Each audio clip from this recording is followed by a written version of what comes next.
Hello, I welcome you. I welcome you in this session. Today we will discuss some important vocab which will be useful for your examination, for your usual talking, for your daily behavior with your friends, groups, or many other peoples which you meet day by day. आज हम कुछ words लेके आया हूँ जो मैं अपने तरीके से आप लोगों को सिखाने की कोशिश करूँगा, और ये वर्ड्स सारे के सारे आपके कहीं ना कहीं यूज़फुल होने वाले हैं डेली लाइफ में। अगर डेली लाइफ में यूज़ नहीं करेंगे तो आपके एग्ज़ाम पॉइंट ऑफ व्यू, अगर किसी एग्ज़ाम की तैयारी कर रहे हैं, आप स्कूल स्टूडेंट हैं, कॉलेज स्टूडेंट हैं, तो आपको they will be very benefited. So very कुछ मैं वर्ड लेके आया हूँ, उसको देख लेते हैं। तो first word is rampant. First word is rampant. Rampant का मतलब होता है अनियंत्रित, बेकाबू, यानी कि कोई बेलगाम चीज़। जैसे कि अगर हम बात करें unemployment, unemployment is rampant in India. जो बेरोज़गारी है वो अनियंत्रित है भारत के अंदर। सब बेरोज़गारी से कई जॉब्स जा रही हैं, कई हर बार जो NSSO का आंकड़ा आता है उसमें कई बार दिखाया जाता है कि कितने सारी जॉब्स चली गई एक साल के अंदर। तो बेरोज़गारी एक बहुत बड़ी समस्या है। Unemployment is a vast problem in India. Next है लीथल। लीथल का मतलब होता है जानलेवा। लीथल का मतलब होता है जानलेवा। आप ऐसे समझ सकते हैं, घातक इसे कहते हैं हम, घातक। तो इसे इसमें हम सेंटेंस में कैसे यूज़ करेंगे? ए hammer can be A lethal weapon. एक जो हैमर होती है वो कैसा है? लीथल वेपन हो सकता है, एक घातक औजार हो सकता है। Next word is demean. Demean का मतलब होता है नीचा दिखाना। एग्ज़ाम में कैसे एक सेंटेंस में कैसे यूज़ करेंगे इसको? अभी एक कमेंट आया था द हिंदू में, या आई थिंक हिंदुस्तान टाइम्स में। फारूक इंजीनियर जो पूर्व कप्तान, मतलब इंडियन क्रिकेटर थे, तो उनका एक क्रॉस कमेंट था। The Farooq Engineer said that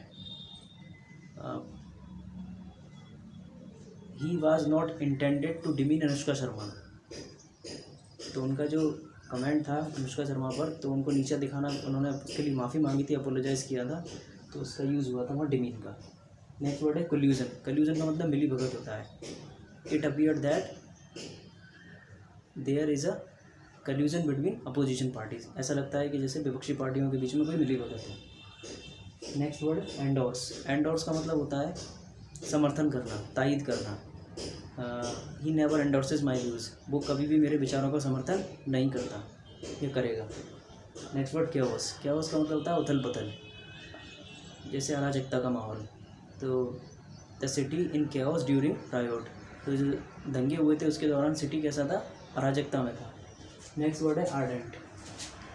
ardent का मतलब उत्साहित होता है, फॉरवर्ड, जोशीला, जील, पैशनेट, एंथुजियास्टिक। तो ये सारे वर्ड होते हैं फॉरवर्ड के लिए। Ardent, he is an ardent supporter of our local football team. वो हमारी जो लोकल फुटबॉल टीम है उसका कैसा सपोर्टर है? आर्डेंट सपोर्टर है। यानी कि जब वो जीत जाती है तो वो खुश हो जाता है, जब वो हार जाती है तो वो गमगीन हो जाता है, मायूस हो जाता है। नेक्स्ट है हमारे पास स्टोइकल। स्टोइकल का मतलब होता है न्यूट्रलाइज, उदासीन हो जाना। तो इसे सेंटेंस में कैसे यूज़ करेंगे? He is stoical and resigned. वो उदासीन हो गया और उसने रिज़ाइन कर दिया। While his father is emotional, जबकि उसके पिता कैसे हो गए? इमोशनल हो गए। नेक्स्ट वर्ड है हमारे पास प्रीकैरियस। प्रीकैरियस का मतलब अनिश्चित होता है। प्रीकैरियस का मतलब अनिश्चित होता है। तो अगर हम इसको एग्जाम सेंटेंस में देखें तो the economy is looking precarious as our currency became less valuable. जैसे जैसे रुपया नीचे गिरता जा रहा है, हमारी इकोनॉमी कैसी होती जा रही है? अनिश्चित होती है। प्रीकैरियस कुछ कहा नहीं जा सकता कि कब बढ़ जाएगी, कब घट जाएगी। नेक्स्ट मीनिंग हमारे पास रेटिशेंट। तो रेटिशेंट का मतलब होता है एक ऐसा व्यक्ति जो कम बोलता है, टेसिटर्न बोलते हैं जिसको हम लोग। रेटिशेंट का मतलब टेसिटर्न व्यक्ति। तो टेसिटर्न उसको बोलते हैं जो कम बोलने वाला होता है। जैसे अगर मैं अपनी यूज़ करूँ तो आई एम ए रेटिशेंट पर्सन, मैं कम बोलने वाला व्यक्ति हूँ। तो it's okay to be reticent about the people you don't know very well. जिन लोगों को तुम जानते नहीं उनके सामने रेटिशेंट रहना, कम बोलना ही ज़्यादा अच्छा है। नेक्स्ट है एंटाइस। एंटाइस, अल्योर, अट्रैक्ट, यानी कि लुभाना, किसी को आकर्षित करना। तो जो एंटाइस का हम ऐसे बना सकते हैं the ad entice young people to smoke. जो नए नए जो नए नए एड्स आ रहे हैं टीवी पे फॉर पार्टिकुलरली फॉर स्मोकिंग, और तो उसको क्या करते हैं, ज़्यादातर नए लोगों को क्या कर रहे हैं, एंटाइज कर रहे हैं। नेक्स्ट है एक्सटॉल। एक्सटॉल का मतलब होता है बहुत ज़्यादा तारीफ़ कर देना, मतलब आसमान तक तारीफ़ कर देना। जैसे the teacher was extolling her work to the skies, उसने उस लड़की की तारीफ़, उसकी काम की तारीफ़ आसमान तक कर दी, यानी कि बहुत ज़्यादा कर दी। तो एक्सटॉल मतलब होता है बहुत ज़्यादा तारीफ़ कर देना। प्रेज़ भी होता है, कई सारे होते हैं तारीफ़ के लिए, लेकिन एक्सटॉल का मतलब बहुत ज़्यादा तारीफ़ कर देना। नेक्स्ट वर्ड है हमारे पास फाउल। फाउल का मतलब होता है बेईमान, बेईमानी से। एक बड़ी अच्छी प्रोवर्ब है इंग्लिश में, a fair face may be a foul heart, मतलब a fair face may hide a foul heart. एक जो अच्छा चेहरा होता है वो गंदा या ख़राब दिल अपने अंदर, जिस्म के अंदर रख सकता है। A fair face may hide a foul heart. Entice 2 बार लिख गया। हेस्टी, हेस्टी का मतलब होता है बहुत, कोई काम करने के लिए बहुत ज़्यादा आदत। क्यूरोसिटी किल्ड द रैट, इसके लिए मुझे क्यूरोसिटी किल्ड द कैट, एक एडियम याद आ गया, curiosity killed the cat.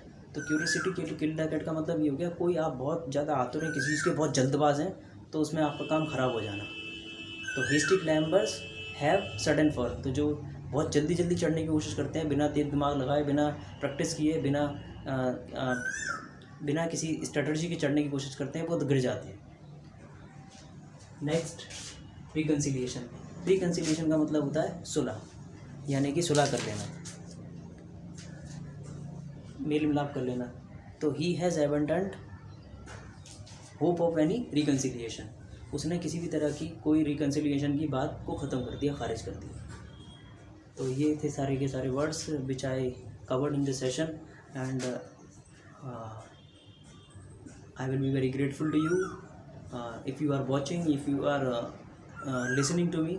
I will be very grateful to you. Thank you very much for my and give मैं कोशिश करूँगा कि ऐसे छोटे छोटे मीनिंग्स वाले वीडियोस आपके लिए लाता रहूँ, और मैं कोशिश करूँगा मैथमेटिक्स के ऊपर। अब मैं एक मैथमेटिक्स के ऊपर वीडियो की पूरी सीरीज़ बनाऊँगा, खासतौर से ज्योमेट्री के ऊपर या अर्थमेटिक के ऊपर। और मैं बीच बीच में इंग्लिश के कुछ कभी वर्ड्स, कभी बुकिया पावर लेके आया, तो कभी एडियम फ्रेजेस लेके आया। अभी मैं ग्रामर का एक सेशन शुरू करूँगा जिसमें parts of speech I will cover entire parts of speech.